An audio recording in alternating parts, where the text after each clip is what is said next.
not that bad. It's All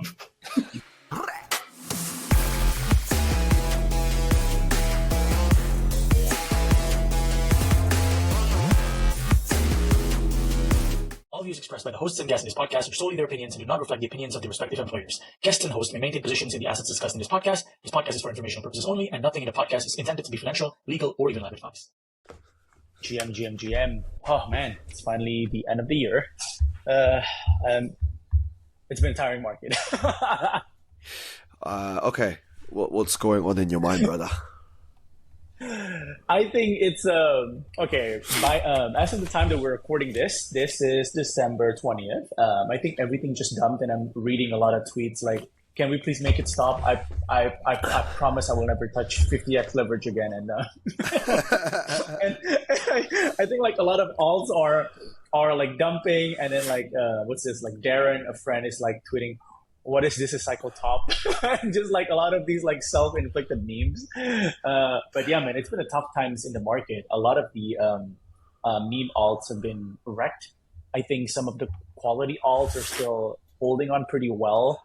But yeah, like I don't have anything else like other than the fact that like I think like FOMC, the Fed meeting happened, and the Fed was a bit more bearish than how people like it. So S&P dropped like I think 2 or 3%, and then that just made like everything dump basically. And I'm waiting until Monday. So we are recording on Friday. I'm waiting to see how US reacts on Monday open. Nice. Okay. I genuinely think the market will keep on bleeding until after Christmas, and also because Chinese New Year this year is very close to Christmas. I think it's going to be mid to end of January this year, and I think it's going to continue to bleed out until after Chinese New Year at least. I haven't started buying yet, but I'll be starting to buy the next few days. Basically, I'll buy some alts every day and try to catch some freaking knives maybe. But so what are you looking at actually? What alts? I was going to say that. Yeah. Let's just banter about markets, man. Okay. I think so let me phrase it this way, and we can cut it if I speak too slow and just jump here. Avi Feldman, who used to be at like a bunch of funds, he just tweeted that like the upside of like buying memes without strength, right?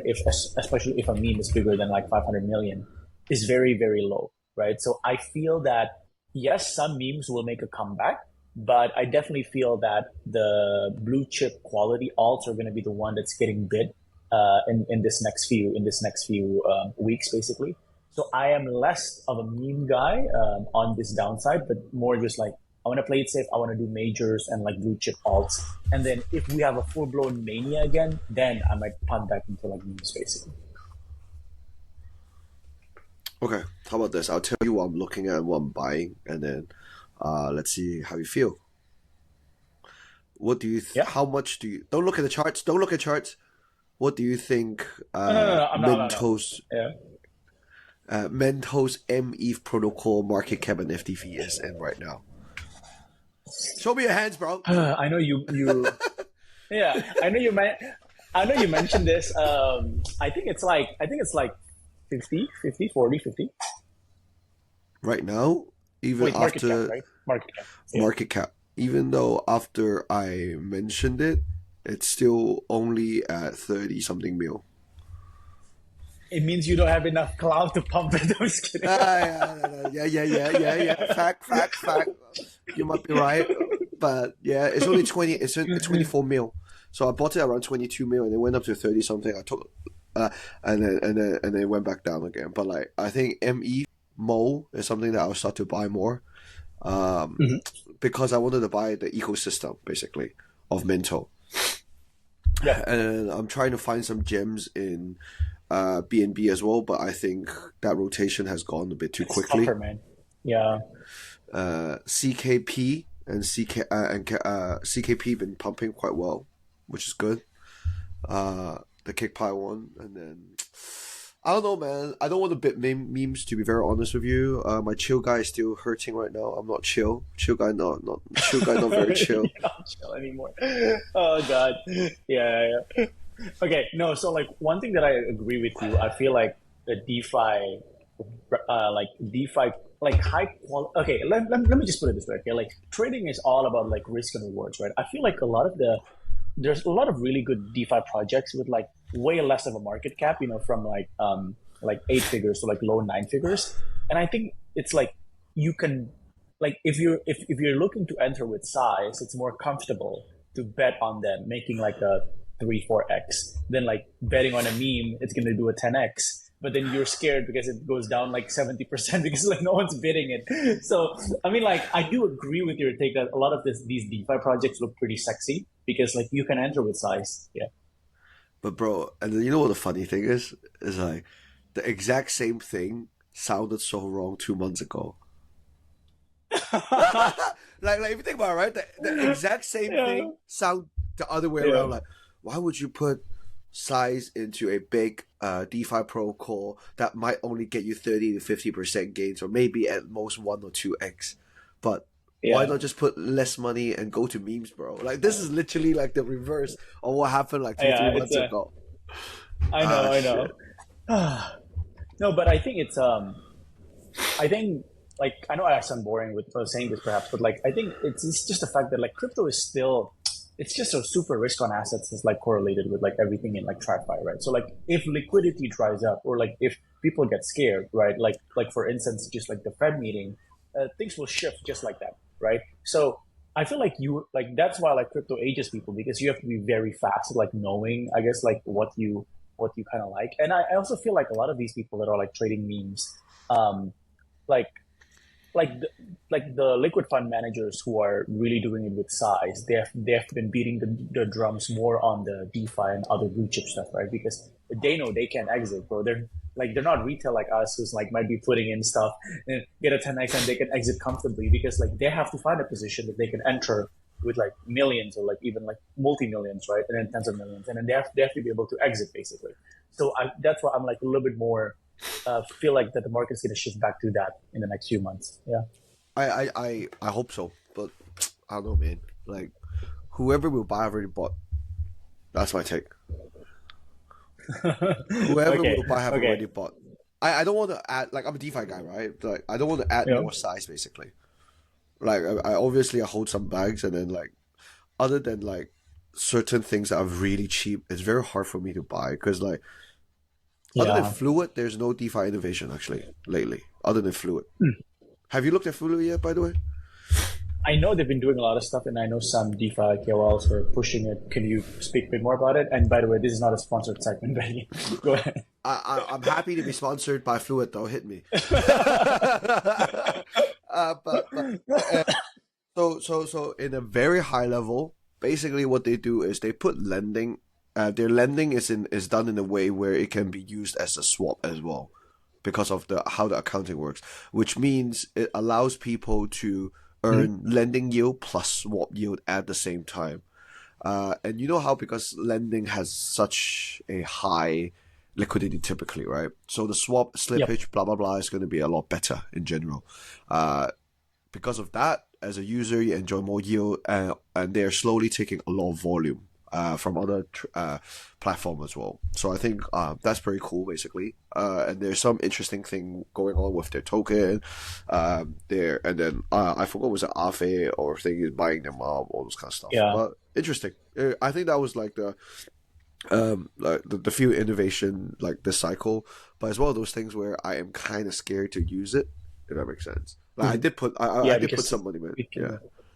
yeah, Yeah, because of the capital efficiency and like I mean, there's always some like added risk here and there. But yeah, I think just to add on what you were saying, I'm also um, yes, we have a bag, but I'm also excited in just like how's the DeFi ecosystem in Movement and Vera is gonna be because like Movement is already like starting to go there soon, and then like Vera, a lot of people like speculate in Q1. But I think there's gonna be like there's actually a lot of like really interesting projects. So I think like Hyperliquid, like EVM ecosystem projects, Vera ecosystem projects, and Movement ecosystem projects are gonna be like in the next um, 4 months, there's going to be like either a lot of like DeFi protocols that you can farm, right? Like either you will that it goes back to your wheelhouse, or maybe they can launch at a cheap enough valuation to the point that the RR makes more sense than just like betting another meme in Like that usual, stage of the right? market. Yeah, Usual. You know, our yeah, guest from a few weeks ago just launched a token and did very well. yeah, I yeah. It did was very, very, very well. pleasantly Yeah. surprised. I was very pleasantly surprised with my farming and stuff. I didn't buy the YT token for the airdrop, but like I just put like uh 10K ish over there, and then I got like 7K worth of airdrop or something like that. It was pretty good Oh, for 3 months for that's pretty listening. good. Yeah, Yeah, yeah, yeah. We should have them back for some like post from some like launch, questions. post launch. Like I made like the whole like 3-3 tweet about like their tokenomics. I think we didn't get to go deep into that because it's fairly complex. So next time we should do like a tokenomics session or something like that. Would you like to just go over the tokenomics right now to show your thread? Uh, sh- no, no, dude. Like I think we can cut it a bit. No, because like it's a little bit complicated. I will let you know. Like I don't think I can explain it fully. And then there's like some public thing that people are not sure if it's like public private. It's I kind of haven't like read it yet. a bit I sus. don't even know. To Yeah. be So honest. yeah. Let's just cut it. Yeah. Okay. Okay. Okay. I want to talk about this. Hey. Hey, hey! All right, you got your pudgy drop. You got your pudgy drop. Nice. I got my pudgy drop as well. Did you buy a pudgy penguin? You mean like did I buy the pengu or like that? Yeah, Or just like do you like NFT? yeah. Did you buy the NFT? No, no, like I had the NFT from way back when, but I did not buy it to like farm the drop, which was a mistake. Well, Um, you but bought the NFT from a long time ago. yeah, yeah, it was from a long time ago. I've already sold it like actually. So Oh, you I jit, so you my so jit, you're a yeah, jit. bro, like I jit in like 2021. Like it's like a long time ago, but I still because of like OG ETH wallet blah blah. I still get some like drops. So I'm like happy for the community. We'll see how it goes. Have you checked your There's Solana definitely a wallet? lot of like pressure right now. Yeah, yeah. I've checked my I Solana. Wow, bro, I have like because I have like 10 Solana wallets. I got a bit of drop from every single one of them. It's pretty good. Well, you're a real farmer, you know. No, I didn't do Bro. it on purpose. I didn't do it on purpose. I didn't do it on purpose. I It's know. just that, yeah.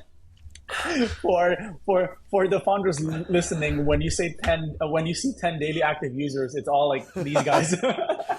You know, I haven't been hacked on Solana yet. So like, but I get very scared, so I keep splitting wallets. That's the only Yeah, thing. yeah. Because I don't know I don't I think it actually makes know sense. how Yeah. the token standard works there.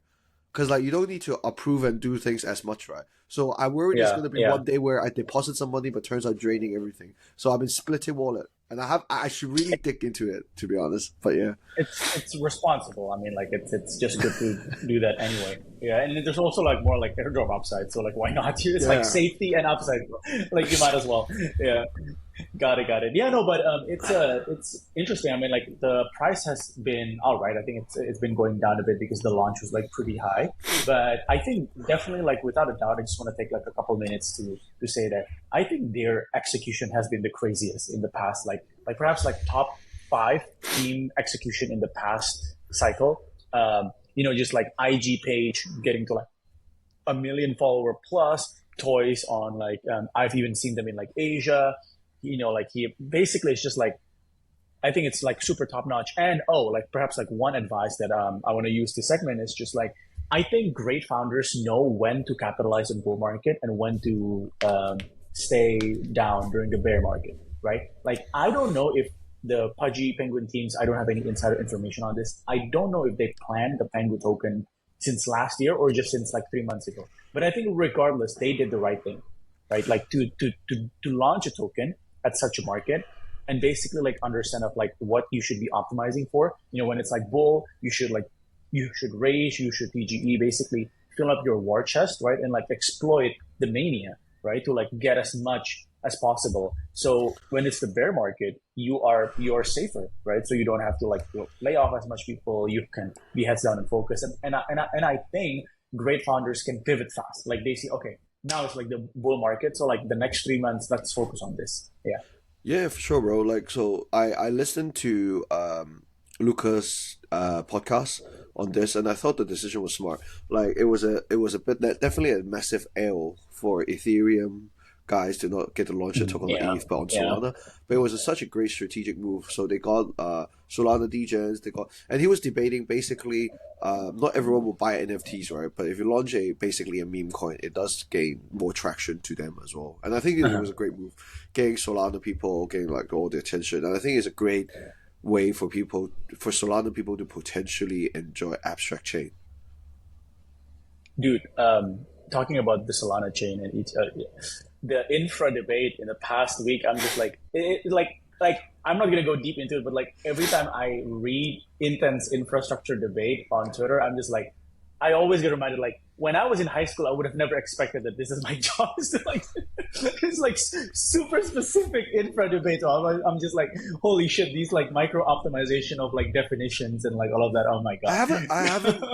So I've been sick for the past week. I haven't been reading. Can you give me some highlight or like some story behind Yeah, this? no. I mean, like it's the same old issue. Like honestly, like started with the as you said. So like Solana, like Pudgy chose Solana, and then like the ETH people are debating between the crowd who's like, hey, let's focus on like base layer. ETH needs to be faster. I'm not sure like if you were aware of like the prior thing, but like Max Let's. Resnick, right, who Yeah, used to be at it's used to okay. be at yeah, It's yeah. okay. I don't care. I don't care. I really don't care. I really bro, don't care. bro, we I should just keep want this in the to. pod. It's like I really don't care. I really don't care. I'm at a point where We should keep this in a pod. I hold quite a lot of ETH relative, but I'm at a point where I'm so disappointed at them. I don't even know what to do with it anymore. It's like Oh what my the god. fuck, bro? Like I wanted to rage switch all my Bitcoin, all my ETH to Bitcoin, and just not look at it. Because it's just dumb at this point. Like, to be very honest with you, Oh, this is gonna get a lot of views. Let's go. like it's literally dumb at this point. I'm still an ETH boy. I still like to use everything on it. It's just like, oh man, can you guys just do something instead of like just talking all these shit? Like, seriously, goddamn. Mm. But yeah, Yeah, like I mean, like we'll see. Like I guess we will reserve our judgment for like what is gonna happen in Q1. But yeah, have you sold any it's ETH? been tiring. Let's be real. Have you been selling No, no, your no, blue like octo? no, like seriously, no, but because like I don't have a lot of ETH in the first place, so that's Oh, why I didn't sell it. But I've been taking profits more to Bitcoin these days. Maybe I will use this as a segue to like I've been pounding the drums on this with like little tweets here and there, but I'm gonna drop a full piece sometime soon next week. I think. I really think even though Bitcoin is already 100K, it is much stronger than any assets then because like you convinced me from like a few weeks back or just buy more bitcoin, right? Buy more bitcoin because I think again basically it's the TradFi 533, right? That's how we have all been saying it. It's the TradFi 533, and I think ETH and Sol might get there, but it's going to be like 5 years plus until like all of the like ETF filings. Well, there's some crazy company that do like MicroStrategy, but for ETH and for Sol, it's gonna take a while, right? But I think like Bitcoin is already entering the Ponzi scheme basically. If you're like an active liquid traders and you looked at the funding rate of like sorry not funding rate but like the futures funding rate of like 3 month annualized, the fact that it's at like 10 to 15% at 100K is insane. Okay, so for context, like that basically the TLDR of the funding rate is like how much leverage there is in the market right now. So and like it's more likely to dump basically, right? And at like 69K the last cycle peak, that sorry not like I guess like yeah like at last year that was at like 40%. Like now we're at 100K, it's like 12%. So that means there's like a shit ton of spot buying, right? And I think basically the recap of TradFi 533 is that Bitcoin is already very integrated into the TradFi investment products ecosystem. Investment products are ETFs, ETPs, index funds, and like all of that. Now, I made a tweet about this. This is the gold mine, like basically. It will take a while until somebody like the S&P or the Dow Jones or QQQ or FTSE Russell or whoever these providers to make like an S&P 500 95% 5% Bitcoin, right? And then sell it to your grandma and grandpa. That will happen, but it will take a while because they need to like talk with the brokers to sell it, to convince your grandma to switch from S&P to like S&P Bitcoin mix, right? It's going to take a while basically. But MicroStrategy getting added to S&P is such a hack because they are just an equity company. They're like equity. So there's this like methodology basically. If your market cap is above a certain threshold, blah blah blah blah blah, they like every quarter they should reassess which companies are going to get in and out, right? And MicroStrategy is already in Nasdaq, not like S&P. Let's get the fact straight, right? So it's in Nasdaq. And a lot of like Goldman and like all of these other people, they make investment products based on the Nasdaq index. The most famous one is like QQQ. It's all the tech stocks, like basically. So what is happening right now? It's like basically the American pension systems are forced, are somewhat forced to buy a MicroStrategy, and then a MicroStrategy is going to use that to buy Bitcoin, only Bitcoin, right? So I was like, holy shit, this is actually 3-3. It's crazy. Like maybe some great research analysts out there have done the work of like plotting how much buying pressure that would actually get MicroStrategy like every week, right? I'm sure there's some analysis out there somewhere, or maybe we should check it for next week. But yeah, that is such a scam. Well, it's not a scam. It's a good scam. I love it. Have you read about unwinding? By the way, Unwinding. yeah, do they have to unwind? By the way, because I think their bond is coming to mature. Oh. Yeah, no, not yet, not yet. I haven't looked at it. Yeah. Okay, but yeah, I don't know. I feel very sidelined. I'm thinking to buy hype, but like I'm at the same time, all my friends are getting like freaking millions of airdrop, and me paying money to buy their airdrop is like it kills me. It kills me. It really fucking kills me. Like I feel so sidelined not holding it. I have a little bit, yeah, but like it's like I'm trying to think. I'm trying to debate should I size in and stuff, but it's like it's killing me. It's like me paying my friends for the airdrop. I cannot. It's hard. We keep it real in this pod, okay? This is like therapy session 101. You know, it's like yeah. My mentor is very bad. My mentor is very bad lately. Like I don't know what to do. Overall in general, I always feel so sidelined. But I look at my rules, be like, I cannot deploy more activity. But like, I feel like, very annoyed, just genuinely very annoyed. But yeah, you know, like I enjoy reading a lot of the great traders. More well, not somber. That's not the right word, but like I like at times like this when it's like after the bull market, but like alts are dumping, a lot of people are losing money, blah blah. I like to read these like really good tweets from like Eugene, like on Axio, like that great traders, like the bird guy and a couple other people. That's like basically, yeah, they're like basically like speaking more to the reality, right? Like I think even Darren and like Daryl made a tweet also like a couple of weeks ago, just like how do they take profits? Like what is money as a psychology, right? Like you should have like a, let's say like a nominal target of like, okay, like if it gives me a new house, I'm gonna exit. Like I don't care if it goes like another 10x, right? Like you should have these like personal, like internal locus of control, like basically, so that you can be less stressed about that. And then like also just like whatever number that you see on the screen, especially like just like discounted by 50%. It's like by the time that you exit and like post tax, post like all the slippage, like all of that, I think Eugene said that a good benchmark is like if your haircut from the peak is only 20 to 30%, that's solid. Like if your haircut is 0 to 20%, you might be too conservative and you might miss a lot of upside. But if your haircut is like 50% plus, then you're not exiting at the right time. So yeah. So I think that's a pretty good rule to like keep in mind, so we stay sane. Yeah. Nice. Would you buy a Pudgy now? Yeah. Actually, yeah, because it just dumped, right? It just dumped, and then I'm thinking maybe like abstract airdrop. So 57K, brother. I don't know, man. Tempted. I'm tempted, but it was down from like 90K, right? Yeah, it's 57K now. Yeah, bruh. I don't know. I feel like some part of me feels like I should just put ETH in here. Like instead of selling ETH, I'll just put my ETH into a Pudgy. But then this is like, fuck. I don't know, man. It hurts. It hurts. I'm so struggling. I don't know. I think I need a break. I genuinely think I need a break. Like, I think the meme coin trading has brain rot me. And then the brain, so it was like a double punch. The meme coin trading was like a brain rot to me. Missing a hype airdrop was another slap in the face. And then seeing Pudgy pumped and blah blah blah blah blah and all the freaking thing, it's just like triple punch. And I'm like, I'm just dead. I'm just FOMO. I just want to deploy. Damn. Bro, like I wrote a piece on like how I missed like virtuals. I guess like all of us have that FOMO, you know. It's yeah. I sold all my virtuals I, at 1.5 to 1.7B, by the way. like what price did you buy? I mean, like if you made it 1.5, with like 1, 5x whatever. I forgot. It must be 3x or something like that, 4x. It wasn't size though. It wasn't size.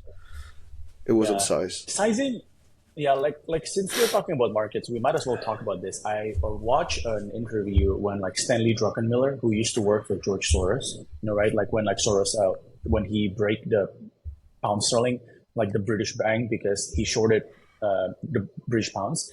Druckenmiller said to Soros, like, I want to use basically 100% of the fund to make this trade, right? And then Soros was like, that's the dumbest idea. You should use 200% of the fund to make this trade. We should do a 2x, right? And then his logic is because like if they fail, they might lose like I think only like 5 to 10%, which I guess like that's like 20% if you do like a 2x. But if they win, it's like a 10x, right? And then like Stanley Druckenmiller like basically said in that interview that like George Soros' strength is his sizing. He can always size it right, and I feel like that's like something that a lot of us can like learn. I Yeah, because like we would be making like 10x on like fucking 1K, and it's just like okay, bro. I mean, like it's a good vacation money, but I have no size. Like my size has been absolutely freaking terrible. Like yeah. my sizing is so bad that I start a new book every year for myself. Like so, I literally start in What? a new book, like a new wallet Oh. with new USDC in Oh. it, and then because I know I cannot trade more than certain size in general. Like my trading style is like it's just not Kaya, right? Kaya was a good trade for me.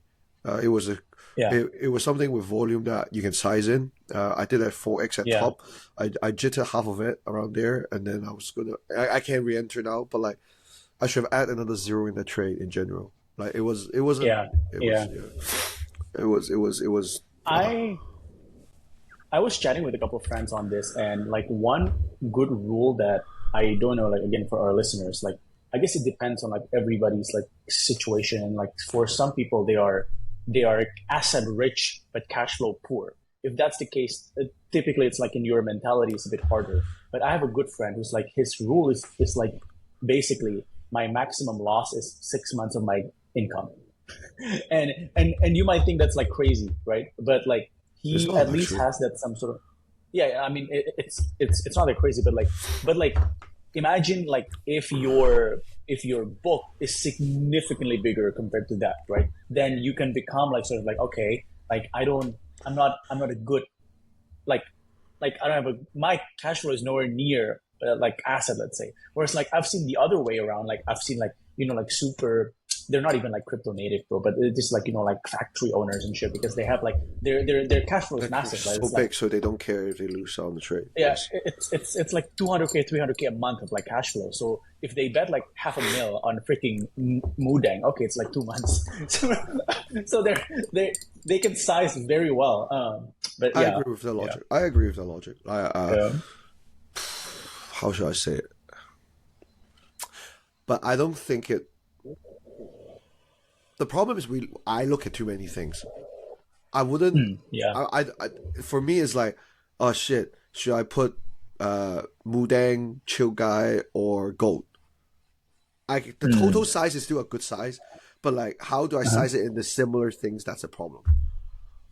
Yeah, yeah. And I couldn't That's do a that. tough part. Yeah, and that's why I like Bitcoin, and that's why I think most people will end up buying it. Yeah, There's yeah. no. Back in the days, you used to have to think is the E for Bitcoin, right? Like in our generation my generation that got into crypto late, but right now it's like if I'm bored, I don't know what to buy. Hey, let's just buy some Bitcoin, bro, kind of thing. It's a no brainer. So like yeah. Yep. Sorry, I've been looking at Pudgy's price as we were speaking. It's 17 ETH right now. Would Let's you? go. Would Are you? you gonna punt it live? I Maybe. am gonna I'm gonna look at it after this video. Would you? Would you want to buy it with me? Now, No, like one each. I think I will reassess after this. I remember the last time we had a call with another team about something, and then I saw you buying the token as we were speaking to her. Like, bro, you front running me. You literally front running me, like dickhead. I was like, I was the one that found it as well, and you were like, no, let me front run this guy. Oh my days, I'm so angry. Yeah. Bro, it was a small size, bro. Peanut size. But yeah, got it. I got it. But yeah, But yeah, man. No, I mean, yeah. But maybe just like one last question to like tie it up. How are you preparing for Q1? I'll let you know next week. I'm still thinking. I've been a mess lately. The reason why I sounded so desperate this week is because there's been a lot happening in real life. And secondly, I've been struggling to figure out what's my next year plan because I have this tendency of starting to plan right now. And I don't have a Yeah. thesis. I genuinely don't have a thesis right now in crypto. And I feel like we're just betting on pure narratives. Like I cannot foresee any narrative right now. It's hard. Well, with that said, folks, we are gonna title this "Therapy: Learnings from the Bull Market and How to Stay Sane in a Crazy Trenches Warfare." But yeah, I hope that you enjoyed the candidness that we have. I think that's one of the things that we want to do with this pod. You know, not just say the nice things and like put on act on different topics, but to show you like how it affects like which generally like I know I'm like laughing, but it's generally been like a crazy 2 months. So like yeah. Yeah. All right, bro, guys. All right, cheers, Till folks. next week. Until next time.